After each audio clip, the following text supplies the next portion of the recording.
Muchísimas gracias a usted, amable televidente, como todos los días, momento de nuestra entrevista. Y hoy hemos invitado al doctor Omar Guzmán, docente de nuestra institución, por supuesto, en el posgrado en Ciencias del Desarrollo del CIDES, y vamos a hablar sobre la política en nuestro país. Así es que, Omar, muchísimas gracias por la gentileza. Bienvenido. Muchísimas gracias por la invitación y a tu servicio. A ver, ¿cómo encuentras, corto, querido Omar, cómo encuentras la política en nuestro país en este momento? ¿Cómo miras la política? Yo quisiera un poquito, digamos, enmarcar el tema, que es amplio. Creo que la política, el concepto política se puede entender en dos perspectivas. Una restringida a lo que se entiende por órganos políticos, el Estado, las instituciones, los partidos, el Parlamento, etc. Y otra en el sentido más amplio, digamos, la práctica política en la sociedad. La elección de una de las dos acepciones no es arbitraria, corresponde al tipo de sociedad de la que estamos hablando. En el caso boliviano, es indudable que la primera acepción es absolutamente insuficiente para entender el fracaso histórico de instaurar proyectos políticos en este país. Me parece que una mirada amplia de la noción política es lo que demanda un objeto de estudio, entre comillas, como es la sociedad boliviana.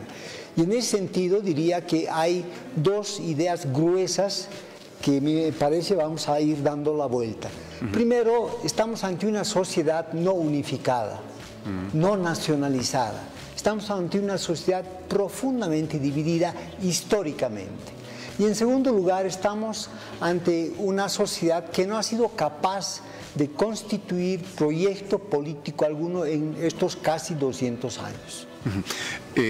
¿Cuál crees que sea el fundamento de esta polaridad que existe en nuestro país?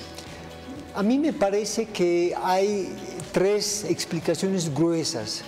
Primero, que esta sociedad, desde la pérdida del mercado potosino, no ha tenido un centro articulador, digamos, en lo material. No ha habido un eje económico articulador. No ha sido ni Sucre, no ha sido ni La Paz, y es muy probablemente que tampoco lo sea Santa Cruz. En segundo lugar está la tradición histórica de esta sociedad.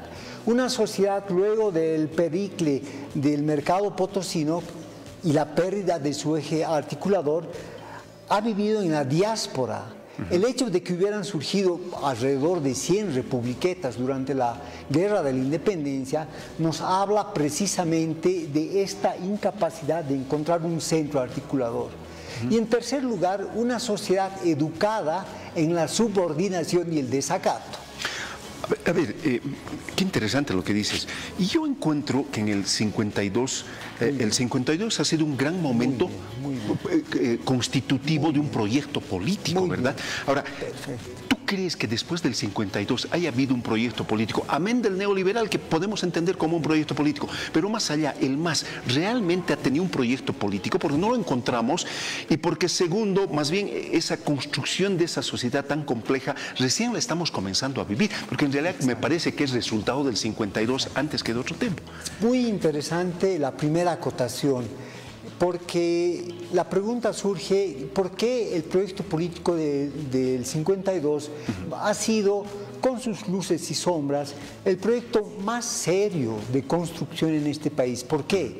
Yo diría, y saltando ya a la segunda pregunta, pues yo diría porque se ha intentado desde la clase media, lo que hace unos 20 años era una herejía decirlo, pero los dos polos sociales que hasta ahora han demostrado no tener la capacidad de tender puentes entre sí, lo que Zabaleta llamaba las dos estirpes, la indígena y los herederos de la casta encomendera, esos dos polos han intentado sus proyectos y han fracasado con mucha más rapidez que el del 52. Me parece que ahí la clase media, como en términos aymaras diríamos como taipi, como una unidad de contrarios, ha ejemplificado esa posibilidad que después ha fracasado por distintas razones.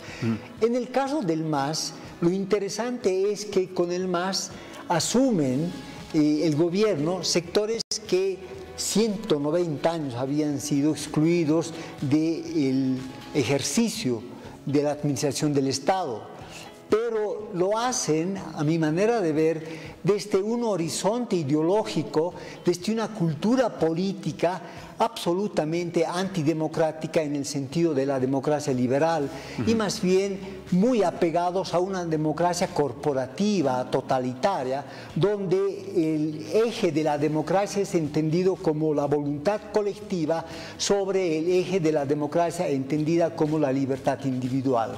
Este rostro totalitario, autoritario, represivo, ha ido en el caso del MAS acompañado por las clases ascendentes, las élites campesinas, y han acudido a la corrupción y a la delincuencia como un método de acumulación de capital extraeconómico. Aquí la crítica a la delincuencia, etcétera, no es ética. O sea, desde mi punto de vista, no es que critico por razones éticas, sino porque forman parte de un proyecto delincuencial totalitario que comparten tanto Evo Morales como Luis Arce Catacora. Esto es lo que ha fracasado. Ahora, en ese escenario, ¿tú crees que en la perspectiva del futuro haya un verdadero proyecto político? Y no hablo de un proyecto político en la perspectiva de un partido, sino en la perspectiva de un país. Entiendo. Muy interesante, la verdad, porque me parece que la capacidad que tiene la sociedad, cualquier sociedad, de generar proyectos, respuestas, está en función de sus propias experiencias y acumulaciones históricas. En el caso boliviano, hay que decirlo, somos una sociedad profundamente conservadora, como en realidad lo es América Latina en su conjunto. Esta experiencia que hemos vivido con el MAS, que a mi manera de ver ya ha hecho aguas, ha echado por la borda más o menos 200 años de creencia de que había una reserva moral, que eran supuestamente los indígenas, de que había la capacidad de dignificar la política, y todo se ha visto con estos enormes y sonados casos de corruptela. Entonces, me parece que se abre el escenario, al menos inicialmente en el plano para la teorización política, de repensar la capacidad, la posibilidad de tender puentes teóricos, conceptuales, entre esta concepción de la democracia colectivista y esta concepción de la democracia liberal, digámoslo así, puentes conceptuales. Lamentablemente, el escenario institucional y político que esto supuso, como fue la Asamblea Constituyente, fue echado por la borda. Nadie puede, en su sano juicio, pensar que la constitución política del Estado es el resultado de consensos. Por favor, está las movilizaciones de la Calancha, está la reunión en un cuartel en Oruro y está la aprobación de la Constitución entre cuatro paredes en la vicepresidencia. Esto no responde a ningún puente político y a ningún consenso. En esa lógica, ya de la parte política al sentido de la democracia que tiene en nuestro momento, ¿qué riesgos ves en este tipo de democracia que estamos viviendo en este tiempo? Porque es una democracia donde estamos viendo cosas terribles en términos de la conducta política.